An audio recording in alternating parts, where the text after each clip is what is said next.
Le Verbe, c'est un don des puissances supérieures. Et réellement, quand le Verbe s'est incarné chez l'homme,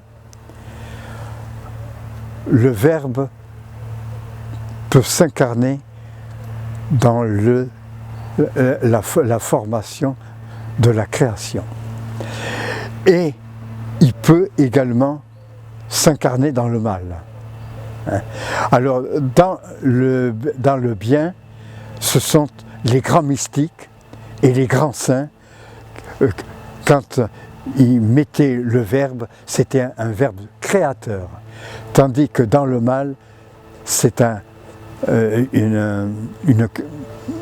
une disparition, c'est une destruction par le Verbe. Et là, c'est la première chose que je voulais vous mettre. Bien, il y a le mal. Le bien, c'est les puissances supérieures et le mal, c'est les puissances inférieures. Ce qui a mis en branle les grandes religions ainsi que les avalanches politiques dans le déroulement de l'histoire de notre planète a été de tout temps le pouvoir magique du Verbe. Il est possible de remuer les masses entières, rien que le pouvoir des mots. Tous les grands mouvements populaires, toutes les éruptions volcaniques des passions humaines furent attisées par le brandon de la parole, projetées sur les foules. Le politique évoque la manière de vaincre la résistance passionnelle des masses. Il évoque le claironnement conscient, les désirs les plus secrets, les instincts les moins admissibles, les souffrances et les révoltes de toute une nation. Immédiatement, il est transformé en un plus grand orateur du siècle.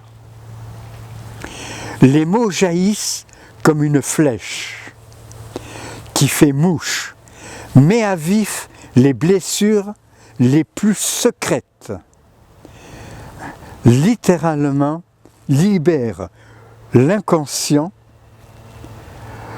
des masses dont il exprime les aspirations les plus intimes et à qui il raconte ce qu'il désire entendre. Le Verbe s'est fait chair. Dans les textes sacrés, l'homme est envisagé comme une image concentrée du cosmos. Petite création et grande.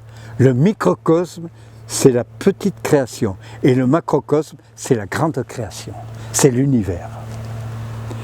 Il faut savoir que le principe créateur de l'univers, le Verbe, est implanté dans l'homme et qu'il pourrait s'exprimer avec une redoutable efficacité à travers le langage. Pour les hommes politiques, l'art du discours n'est pas une manière comme une autre d'agir. C'est bien plus, on voit nettement que la parole humaine est également une épée que l'on désigne ailleurs sous le nom de parole épée. Les hommes politiques réussissent à communiquer leur passion à ceux qui les écoutent. L'auditoire gémit et siffle. Tous étaient emportés par un flot maléfique d'émotions puissantes où la haine et l'exaltation se mêlaient sans retenue. Soudain, c'est un flot de paroles, l'audience est enflammée.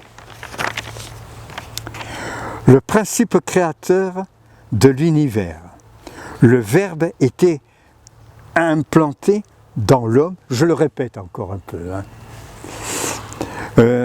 et qu'il pourrait s'exprimer avec une redoutable efficacité, voyez, à travers le langage. Une époque très ancienne, la fable d'un joueur de flûte.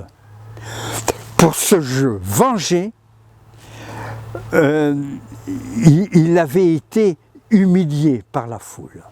Et pour se venger, il alla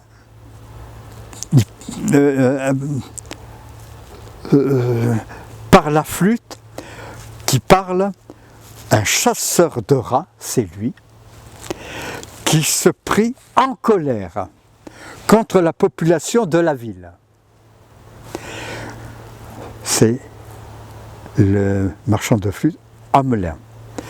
Pour venger, sa flûte commença à jouer de sa flûte. Et tous les enfants du lieu se rassemblaient autour de lui, hypnotisés par l'enchantement de sa musique. Ils le suivirent au-delà des murs de la ville jusqu'à une profonde caverne, à flanc de colline, où ils disparurent tous, pour toujours, sans laisser de traces. Cette légende décrivant le massacre des enfants innocents dans toute l'histoire de l'humanité symbolise l'activité des forces cachées du mal, de l'histoire qui s'efforce à éloigner l'humanité de ses vrais objectifs. Dans la pire dégradation morale, et ceci par les qualités magiques d'éloquence exerçant un magnétisme et une magique fascination.